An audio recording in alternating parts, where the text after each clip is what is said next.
सबसे पहले तो मानवता के पहले गुरु और सिक्खी के संस्थापक गुरु नानक देव जी महाराज के प्रकाश दिहाड़े की सभी को लख लख बधाइयाँ। वाहेगुरु आपके ऊपर सदा मेहर करे और आप ऐसे ही मानवता की सेवा करते रहो। एक जो सवाल है सबसे बड़ा वो खड़ा होता है लोगों के मन में, जब दुनिया में इतने धर्म थे तो सिक्खी की स्थापना क्यों की गई गुरु नानक देव जी महाराज के द्वारा? सवाल है सभी के मन में। आराम से आपको इसका जवाब भी मिलेगा। आराम से हर एक चीज़ को आपको पहले आराम से सोचना सुनना पड़ेगा, तब जाके आप कमेंट कर सकते हो, बता सकते हो सकता है कोई ज़रूरी नहीं कि हम जो पढ़ रहे हैं या देख रहे हैं वो सही हो, गलत भी हो सकता है। आप कमेंट करके आप आराम से बता सकते हो, नहीं यहाँ पे ये गलत है। गुरु नानक देव जी महाराज ने अपनी पूरी जिंदगी जो है मानवता की सेवा में अर्पित कर दी थी। फिर उनके दिमाग में ऐसा क्या आया कि उनको सिक्खी की स्थापना करनी पड़ी? धर्म तो और भी थे उनके साथ, हिंदू भी थे, मुसलमान भी थे, ईसाई भी थे, सब थे उनके साथ। तो सिक्खी की स्थापना की गई, वो क्यों की गई थी? और सिक्खी का आपको मतलब मैंने पहले बता रखा है, सिक्खी का मतलब होता कुर्बानी, सिक्खी का मतलब होता सेवा, पूरी मानवता की सेवा करते हैं। और वहीं से है अकाल पुरख सबसे बड़ा करता धरता। आप कोई किसी भी धर्म को उठा के देखना, काल में जाकर सब कुछ समा जाता है, और काल को ही अपने अंदर समाने वाला वो होता है अकाल पुरख। वो अकाल पुरख होता है जिसकी की फौज अपनी नियंग सेना है। सिक्खी की स्थापना इसलिए की गई थी, दुनिया में आप बोलते हो ना 2% हैं, 0.2% हैं, ये है वो है, आपको बताते हैं ये 2% जो 0.2% लगा लो दुनिया के अंदर, इनके अंदर ये जज्बाए भावना कहाँ से आती है? उस अकाल पुरख के आदेश से आती है। और सिक्खी की स्थापना इसलिए की गई थी, ये नहीं कि कोई अलग से धर्म बनाना था या कुछ करना था, क्योंकि उन्होंने देखा दुनिया में सब कुछ है लेकिन अच्छे बुरे लोग हर जगह पे होते हैं। उसमें ये नहीं कि उस जगह पे गलत नहीं होंगे, वहाँ पर भी गलत होते हैं, लेकिन वो इसलिए की गई थी। उन्होंने देखा कि मानवता दिन पे दिन गिरती जा रही थी, इंसानियत कहीं बची ही नहीं थी। बची हो तो आप बता दो। अभी भी आप देख लो, ताज़ा उदाहरण आपके सामने है, कोई पुराना उदाहरण नहीं देंगे। सुप्रीम कोर्ट ने बलात्कारियों को बाइज्जत रिहा कर दिया, कल की घटना है ये, ज़्यादा दूर की नहीं है। क्या आप मानते हो उसमें मानवता बची हुई है? और वहाँ पे सभी गीता पे हाथ रख के कसम खाते हैं कि हम सच बोलेंगे। क्या वो सच बोलते हैं? क्यों आप धर्मों को भी बदनाम करते हो? वो सिक्खी की स्थापना इसलिए की गई थी, अगर जिसकी समझ में आ जाए ना कि मानवता की सेवा के लिए, मानवता की रक्षा के लिए, इसलिए सिक्खी की स्थापना की गई थी। जो साथी नया जुड़ता है वो चैनल को सब्सक्राइब करे, बेल आइकन को दबाए, वीडियो को शेयर आप करना, सच्चाई आपके सामने रखते रहेंगे। पंजाब के अंदर क्या चल रहा है सबको पता है, जो पंजाब में चला हुआ है। भाई अमृतपाल के पीछे मतलब पहले तो चलो ठीक है, बीजेपी लगी हुई थी, शिवसेना लगी हुई थी, आम आदमी पार्टी वाले लगे हुए थे, अभी तो कांग्रेस वाले भी पीछे लग लिए। ये हो क्या रहा है? कुछ तो बात है यार इस सिख के अंदर, है ना कोई तो बात, कि एक बंदे ने सबको हिला के रखा हुआ है और बंदा कुछ वो भी नहीं कहता, सबके बीच में रहता है। लेकिन आपके जो बयानबाजी हैं, ठीक है, वाहिगुरु की मेहर है कि उसके वो सुधीर के लड़के को थोड़ी बहुत अकल आ गई।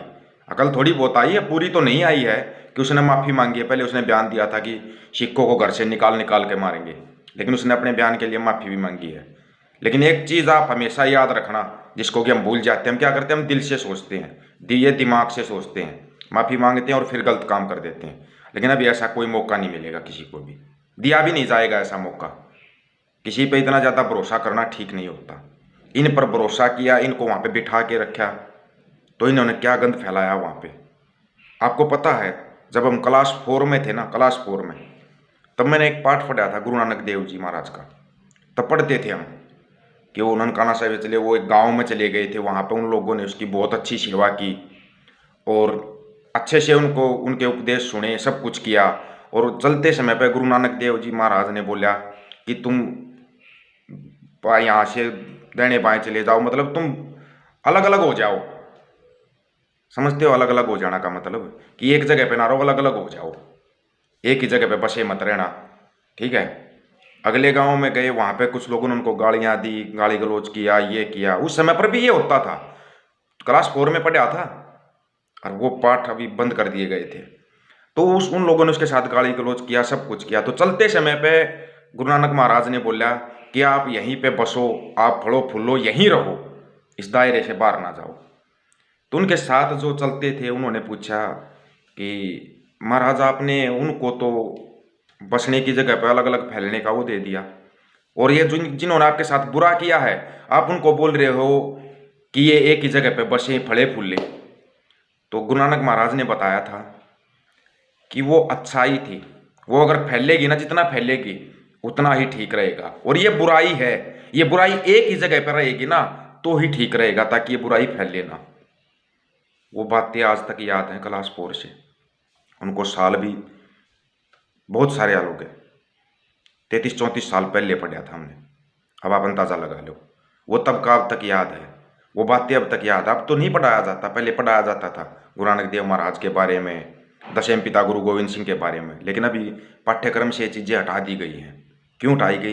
क्योंकि हमारी संस्कृति, हमारा कल्चर, जो हमारे गुरु हुए हैं, जो हमारे हैं, उनके बारे में पढ़ाया ही नहीं जाता कुछ भी। धीरे धीरे धीरे धीरे सब कुछ खत्म कर दिया गया। ये है मेन कारण। इस कारण पे आपको फोकस करना पड़ेगा, और इसलिए बोलते हैं जो अपना संयुक्त पंजाब जो हमारा बर्बाद कर रखा है ना, वो एक हो जाओ, चाहे कहीं पर भी है, चाहे वो लहंदे पंजाब में है, चाहे वो यूपी में है, चाहे राजस्थान में है, चाहे JNK में, हिमाचल में है, हरियाणा में है, लेकिन अपने भाइयों के लिए आवाज़ उठाओ कि हमारा संयुक्त पंजाब एक है, तब जाके इनकी समझ में आएगा। और दोबारा से फिर मानवता के प्रथम गुरु, सिक्की के संस्थापक गुरु नानक देव जी महाराज के प्रकाश दिहाड़े दिया, सबको लख लख बधाइयाँ। वाहेगुरु सबके ऊपर मेहर करे। इन चीज़ों का आप ध्यान रखो, तभी लोगों को समझ में आएगा। अपने भाई, अपना DNA है तो एक दूसरे को पहचान लो।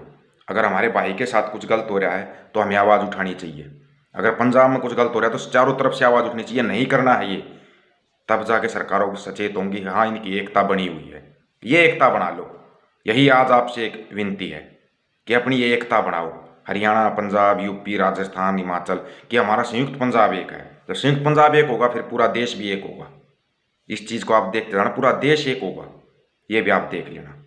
लेकिन जो है पहले से एक है, जो खून है, कम से कम अपने खून को तो पहचान लो, और तो देखी जाएगी, पहले अपना खून तो पहचान लो। जिसकी समझ में आए वीडियो को ज़्यादा से ज़्यादा शेयर, चैनल को सब्सक्राइब और बेल आइकन को जरूर दबा लेना, ताकि आपके पास नोटिफिकेशन आता रहे। सभी साथियों को राम राम, नमस्कार, आदाब, सत श्री अकाल। वाहेगुरु जी का खालसा, वाहेगुरु जी की फतेह।